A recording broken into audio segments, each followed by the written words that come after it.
Also, this year is the 40th anniversary of Japan's #1. Now looking back, during a half century about Asian story. First is Japan Miracle, the story, then Four Little Dragon, Yes. then China story. Yeah. You are so good at picking topic. What's the secret? Yeah. Why I picked them? Part of it is luck, because Once is luck, two times maybe luck, but so many years. First of all, I tell you about Japan. You know, before I went to Japan, I had about 1 year when I knew I would likely go there. So at that time, there were not many good social science studies. So I tried to read all different disciplines. I read history, economics, political science, tried to get a broad background. And then I tried to find some particular study where I could go deeper. I'm not a historian. My PhD thesis was on families of Irish American, Italian American, old American families, and emotionally disturbed children. So when I started out in Japan, I first started to study mental health of children. But then one day, one of my Japanese families said, you know, there's a difference between salarymen and other families.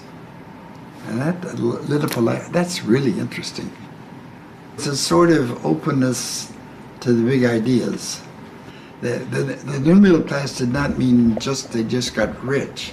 It meant that the structure of those families' life when they worked for a big organization was very different from the independent business people. So as a whole structure became a new topic. So on the way to Japan, I visited, my wife and I had never traveled abroad. So we wanted to see the world. So in those days you could get an airplane ticket and stop in every country. And when I went to England, this is 1958, there were still many rubbles on the street from World War II bombing. And Japan was already cleaned up. It was very poor. Even the main streets of Tokyo, to me, were like alleys. But they were working very hard. I knew some of the facts, but I never thought about what's the big picture. I think the big picture is going from a structure where you had clans in Japan to a broader administrative structure. The transition from an organization of clans working together to a broader administrative state that has its own structure and ideology and so forth. And once I could see that broader perspective, a lot of the details fell in place. So that was my first book that ended New Middle Class. And then from 1960 until 75, I did not spend, I went every year, but not do it for a long time. 75 to 76, I went back for a whole year. When I was there, I realized, whoa, Japan is really coming up. And it has the potential for having much bigger impact on the world. And I'll give you an example of one country, and I think it was Peru.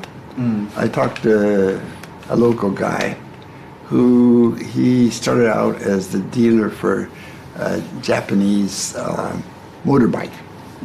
He was so amazed at how rational the Japanese were, how hard they worked, and how they maintained quality, that he learned how to do modern quality, and he influenced some other people. That's when I began writing Japan as #1. So maybe I hadn't thought about it this way. If I say, what's my pattern of picking a big thing? It's I start from, you know, what is interesting, and then I say, oh, here's a big picture, and it's a kind of a new thing. I guess that maybe is my secret, that I keep thinking intellectually, and then I say, what is the big picture, and how does it fit together? What's really important is happening, and I suddenly hit on that, and that I think the big books I wrote, Japan is #1, and Dung, really came from that. Yeah. And I'm so curious how to keep your, energy, keep your ambition. Still try to engage something big. So, what's the motivation? Well, I'm not very happy in the United States what happened to political science and sociology. In the last 20, 30 years, they want to be scientific. And they can use new quantitative measures. Get a sample of 5,000 and this is correlated to this. But from my point of view, they don't do enough to see what is the context and what is the social background, what is the history. So the kind of research that I like, where you really get to know people and see historical context and see broad context, is not so popular. The other thing is universities now have become too bureaucratic. We have so many problems with females, how you handle females, and how you handle blacks and transgender. So the dean, instead of thinking just scholarly, spends so much time worrying about social issues, which are important, but from trying to build an intellectual vitality. Their mind is so busy with so many different things like this. So, of course, in the whole world, I would say one of the fundamental differences, people become so detailed. They do not see the big picture. There are so many talented people who lost their confidence about civilization. Hi, Charlotte. Good to see you. 1.5 years ago, I met Mr. Vogel in Hong Kong. We have an arrangement to meet in Boston, but sorry for your big loss. Sorry. Yeah, Mr. Vogel, he told me Hong Kong, Charlotte is so smart. he said lots of good words about you. I'm curious because we talk about Mr. Vogel's books, thoughts. He was so energetic. From your perspective, what propelled him to do so much? Well, I think it's very interesting what happened. He was, according to him, I wasn't there, but he achieved very well. He went through high school in 3 years. He went through college in 3 years. He took courses during the summer.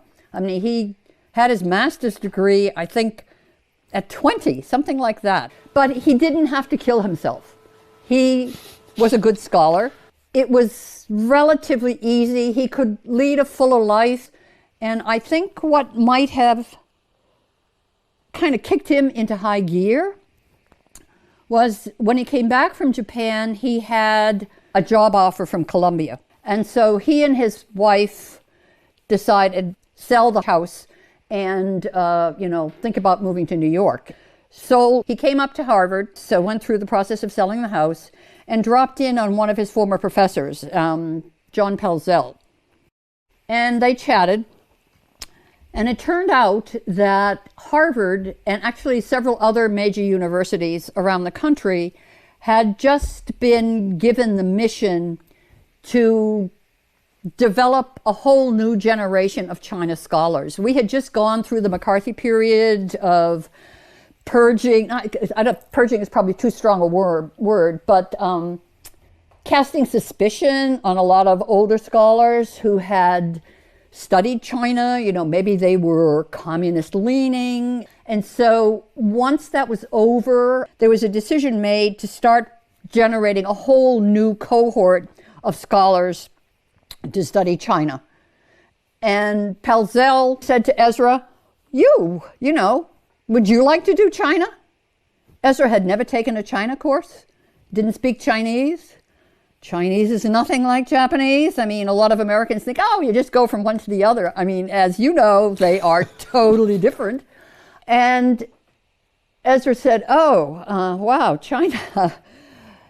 He said he might be interested. So Pelzel got on the phone, called Fairbank and said, Ezra might be interested in this. This is all happening in the space of a long weekend. So Fairbank came over. He thought Ezra was a good candidate, and Ezra had to explain, actually, I have to tell Columbia by the end of this weekend whether or not I'm going to accept that job. So they said, okay, you can have the Harvard job. And I think that was when he really started to feel burdened, that he was going to have to really work like mad to justify that appointment. I mean, he was so glad to have the opportunity to be involved in a great change. And he was panicked about having to appear as a China expert on the basis of a 3-year fellowship out of the blue. You know, it was this constant need to prove himself worthy of that trust that kept him going. I mean, we knew he was a workaholic. Who doesn't know that? He was just very, very conscientious from a spouse and kids' point of view, more conscientious than we would have liked. And this was shortly after Ezra had died. And all kinds of people were saying, you know, how much Ezra meant to him. I mean, professional people, former students, people who had been fellows at Harvard, this kind of thing, who had just met him. And so I asked the kids, how do you feel when you hear all of these people praising your father? And I didn't even give them a chance to answer. I said, I'll tell you how I feel. I feel annoyed. And they burst out laughing because they felt exactly the same way. Why is he giving all of these people all of this time when we feel he's giving them our time?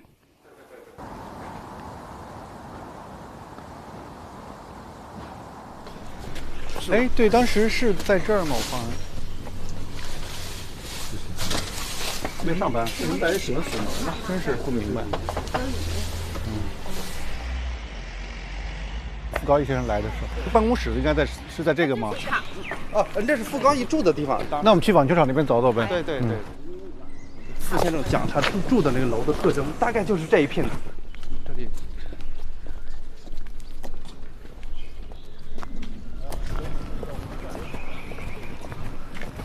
他那房子已经拆了是吧？等于是。看这个楼不太确定是哪个。看照片。这是有照片是吧？哦，这是。应该是没有拆的，这个有这个照片，基本上等会儿就能判定这个楼绝对没拆，没拆啊，是不是就是这个？有可能是不是这个呀？真有可能，好像就是吧？感觉有点像。这个是有前面的门廊的吗？就是好像。So what's your first impression on Guangzhou? I mean, in 1980, you went to Guangzhou together. Yes, that was part of a Harvard alumni tour, which, believe it or not, was doubling as our honeymoon. We had gotten married only a month earlier, and he thought this would be so exciting. We could spend our honeymoon in China, but it seemed very tense. We just felt that people were very nervous around foreigners. I mean, we were Americans. We had only recently established diplomatic relations. So I just think, you know, nobody quite knew how friendly they should be. You know, we both love interviewing. We both love hearing what people think about situations. I mean, it broadens your own perspective. But we had different objectives. He was trained as a sociologist. He was interested in the macro level. How were these major changes taking place? How was policy developed? This kind of thing. I'm an anthropologist. My primary data source is the ordinary person. What is their take on what's going on? And so in a way, we were able to integrate. He would, you know, in the evening, he could say, wow, I interviewed, you know, Vice Governor so-and-so or the head of Bureau so-and-so, and they said blah, blah, blah, blah. And then I'd say, oh, well, you know, I interviewed these 3 families, but people were very nervous. He was never a person who, you know, was celebrity conscious, but he began to realize that he had access that a lot of other scholars do not have. And he did want to use that to benefit everybody, not just the United States, but specifically to promote good relations between the US and China.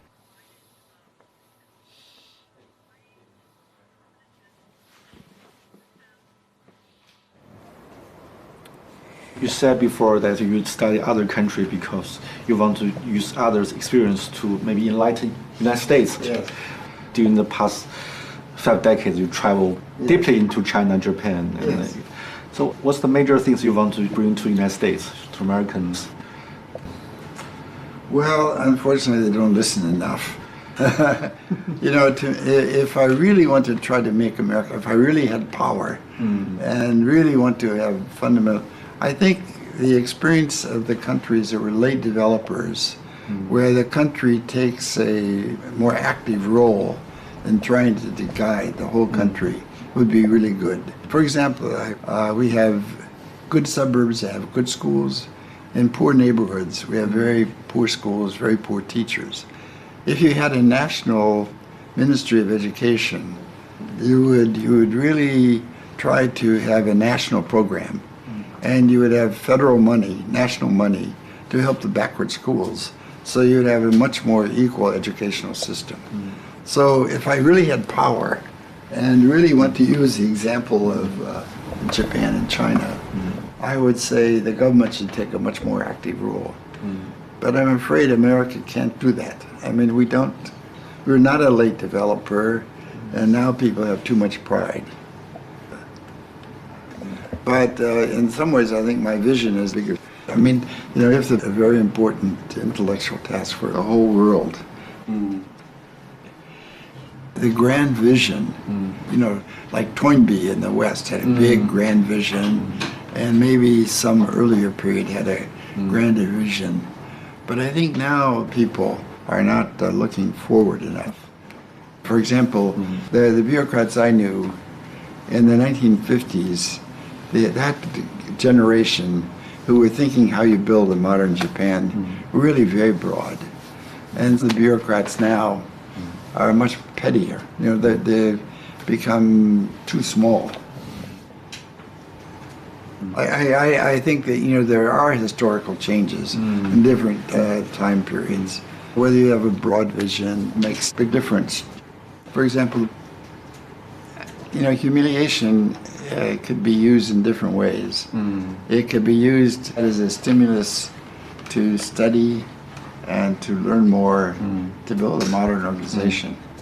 The Meiji is, as I say, it's a modernization program and an integrated program, and succeeded, but then they had years of disaster. In the 1930s, they had taught patriotism so successfully that the leaders could not control it. And the defeat by the United States was so devastating, and they suffered so much. And then they had to revise, and now they have to accept a new role in the world. I mean, in a way, it's not so glorious. Japan must accept China as number one in Asia, and America is a much greater, bigger country. They can be a modern country, but it's not so exciting.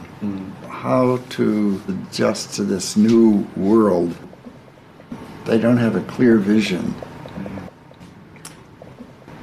I think in China also,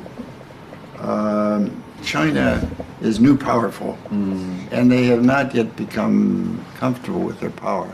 Now when they go to many other countries, some of the instinct is, look, we're the big shot, please listen to us. There are some people like that, and some other people say, now to get along as we expand, we cannot be too proud. That is a good way. But my impression is that they use a lot of slogans, but they haven't tried to be systematic. They did not have an overall systematic plan about learning from the world in every single area. Geography, local customs, the value system, the religion, the family structure, how to persuade, and how to have deep understanding of people, their deeper feelings. For example, in the United States, propaganda is not a good way to persuade Americans. In the long run, this will not succeed very well. So they do not have yet the mature vision about how to adapt to the rest of the world as they grow. From America's point of view, I think after World War II, in a way, it was kind of a peak. We were the one great country in the world with modern industry. And now China will surpass America in some places.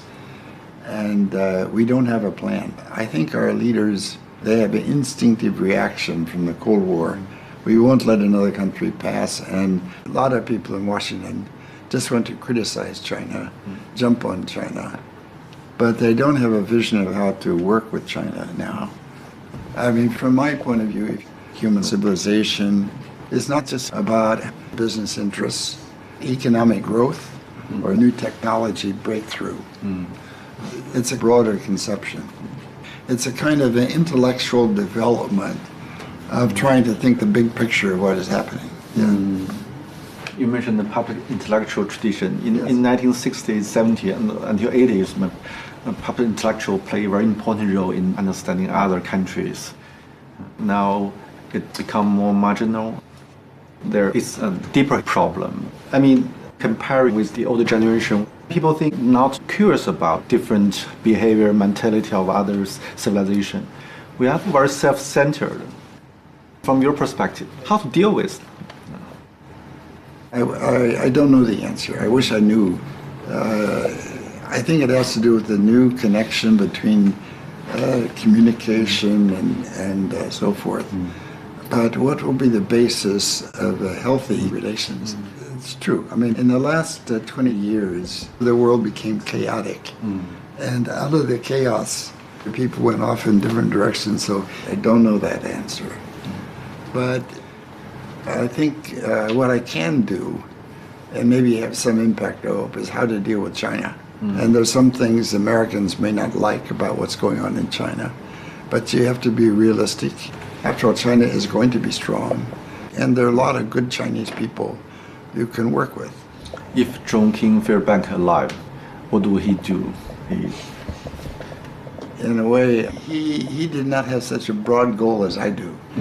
He wanted to have better relations with China, but his vision was more in terms of the field of Chinese studies. I would say one of the fundamental differences with Fairbank and me is he was elitist. He was higher class than I, and more. He went to Oxford and Rhodes Scholar and so forth. And I was more a 普通人. You know, my father was a small Jewish merchant, and I worked in the store. And my father had very good attitude of trying to get along with everybody and to become very familiar and very friendly. It was a town of about 10,000, and the small college, Ohio Wesleyan, which is a Methodist town, maybe partly because it was a religious town. There were many Christians there, although I was Jewish. It gave me a sense that I want to be friends with everyone. And also it was World War II. So we had friends who went to the war. We knew people who died during the war.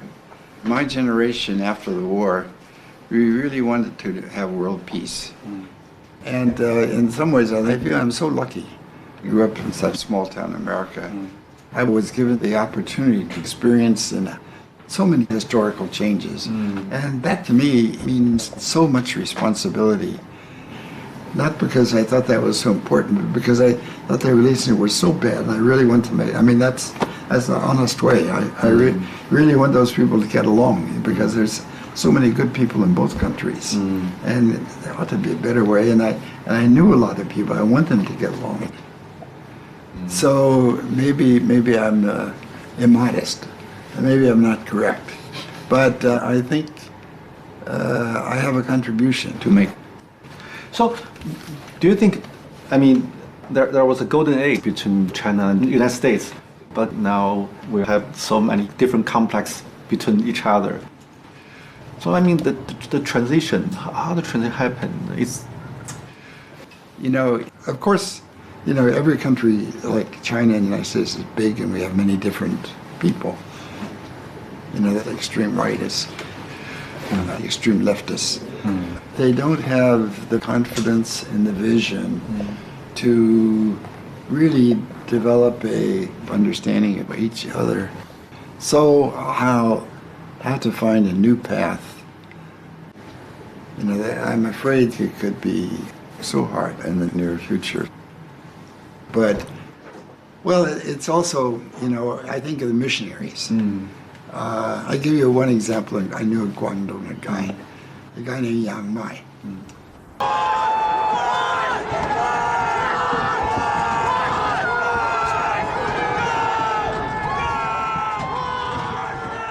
Recently, I always think of Yang Mai. This is a guy who went to Yenjing University and graduated in the late 1940s. He was studying Western economics, a free market economics. In 1949, he knew, oh boy, I will never get ahead. I will fail. So he became an engineer. So from 1949 until the early 1980s, he had no 作用, 没有发挥作用. But in Guangdong at the time of the late 80s, because he knew how markets operated. Suddenly he's useful now. Exactly. So suddenly, you know, he would go to a county and the guy in the county say, you know, how do we get enterprise here? So he played a very useful, constructive role. And he was my friend. He was my good friend in Guangdong. And I learned a lot from him. You know, in the whole world, there are so many talented people. Sometimes they have no chance, you know. It's sad, but they never. But sometimes some of those people have a chance later. So when I hear people say engagement didn't work, I say it's crazy. Yeah, history is not ended today. Some of those people who had very good understanding, now they must be very careful. But maybe 10 years later, they could play a very constructive role in development around the world. And now it would need to be organized and to give them more opportunity, more freedom to develop bigger ideas. So I won't give up.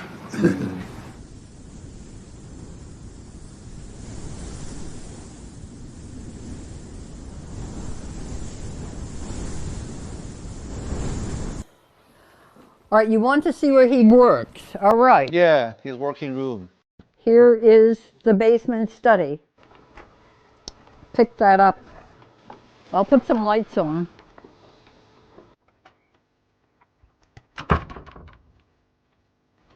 Okay, so this is the place. This is where he worked.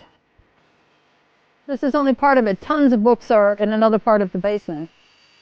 And as you can see, it leaves a lot to be desired. Here's his machine. Where's the light? Good dog.